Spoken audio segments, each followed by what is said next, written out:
Unit 2. Developmental Psychology. Presentation 6. Failure to form attachment. In this presentation, we'll be considering failure to form attachment, in particular the effects of institutional care. The group of children we are interested in are those children who, for various reasons, don't form any attachments during their early lives. This is the situation often faced by children in institutional care. What are the effects of such failure to form attachment? The main effect appears to be on emotional and social development. Probably the most memorable study on this topic was a case study of a young girl called Jeannie. Jeannie was locked in a room by her father until she was 13.5 years old because he thought she was retarded. She was then looked after by a variety of carers, but never fully recovered emotionally or socially. For example, she didn't respond to people the way normal children do, but instead was quite withdrawn. A second important effect concerns the quality of relationships later in life, along the lines predicted by Bowlby in his continuity hypothesis. Bowlby suggested that good, secure, early attachments would lead to similar relationships later in life. A longitudinal study by Jill Hodges and Barbara Tizard illustrates this. The study began in the 1960s when they selected a group of infants living in a children's home awaiting adoption. The children were less than 4 months old when placed in the home, and the staff were discouraged from becoming close to them. So we can presume these children formed no attachments there or earlier. Some of the children were subsequently adopted, while others returned to their original homes because their family circumstances had changed sufficiently for them to be able to look after their children again. Hodges and Tizard contacted these ex-institutional children when they were aged 16. And what did they find?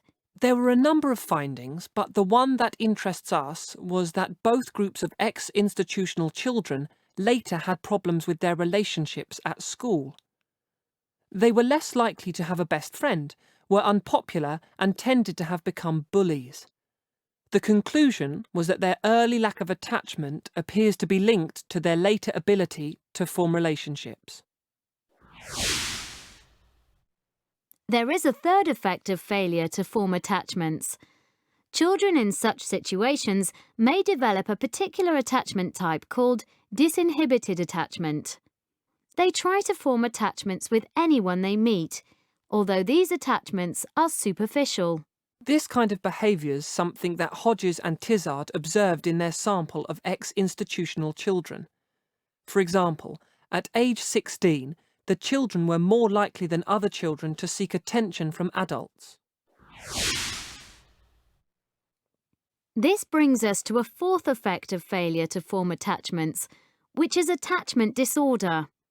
This is a kind of mental illness caused by the experience of severe emotional neglect or having a frequent change of attachment figures in early life. Individuals with attachment disorder might be of the reactive inhibited type, where they are withdrawn and unable to cope with most social situations. Alternatively, they might be of the disinhibited type, where they are over-friendly and attention-seeking. In both cases, they show an inability to interact and relate appropriately to others, and appear unable to recover, even if given good later emotional care. The final effect of failure to form attachment is the intriguing concept of deprivation dwarfism. This refers to the fact that children who experience emotional deprivation are often physically smaller. It isn't just because they have been fed less, but because the anxiety associated with a lack of emotional care slows down their physical growth. This was one of the observations made about Jeannie. When she was first discovered, the social workers thought she was only about 8 years old, even though she was over 13. She was extremely small for her age. This dwarfism was confirmed in a series of case studies by Litt Gardner. One of the cases he reported concerned a girl who, from birth, had to be fed through a tube. She was never cuddled by her mother, who feared dislodging the tube. By 8 months, the girl was severely withdrawn and physically stunted. When admitted to hospital, she was given lots of attention and soon returned to normal physically and psychologically, despite no change in her diet. Evaluating research on the failure to form attachment. The first issue to consider is the methodology of the studies. The case study of Jeannie has limitations because it only really tells us about the consequences of her particular, unique circumstances. There might well have been other factors that contributed to her inability to recover emotionally from her lack of early attachment. For example, her father had claimed she was mentally retarded.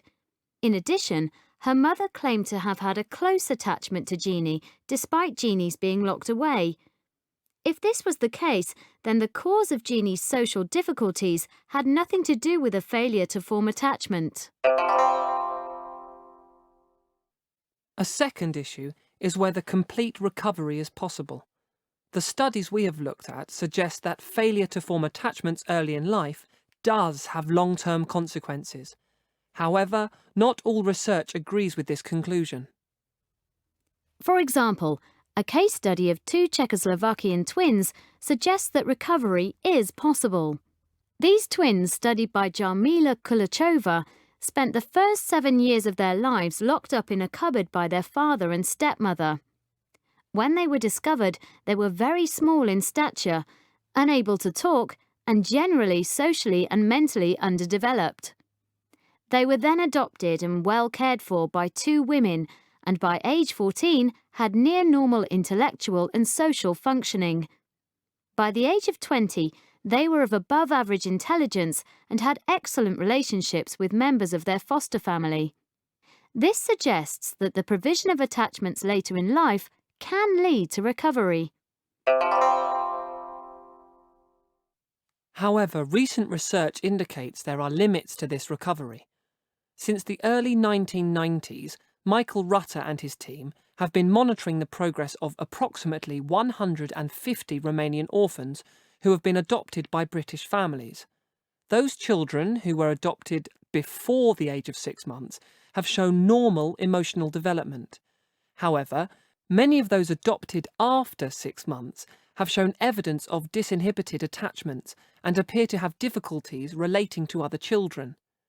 So, the findings of Rutter's research suggest that recovery is possible provided there is good substitute emotional care and that this is provided at a sufficiently early age.